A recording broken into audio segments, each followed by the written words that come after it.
তারা আওয়ামী লীগের থেকে আলাদা না, একই জিনিসে তৈরি।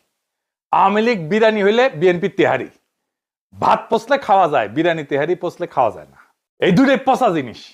90-এর দশকে এই দুই দল নীতি আদর্শ দিয়ে প্রতিযোগিতা করেনি, করছে দুর্নীতি, লুটপাট আর পাইয়া দেওয়ার রাজনীতি আর সহিংসতা দিয়া। 2006 সালে তত্ত্বাবধায়ক ব্যবস্থা ভাঙছে বিএনপির জন্য। বিএনপি দায়ী। সদ্য অবসরপ্রাপ্ত প্রধান বিচারপতিকে তত্ত্বাবধায়ক সরকার প্রধান হবে, এটাই ছিল সিস্টেম। 2004 সালে একটা সংবিধানের 4র্থ সংশোধনী গৃহীত হয়, অনেকেরই স্মরণ আছে।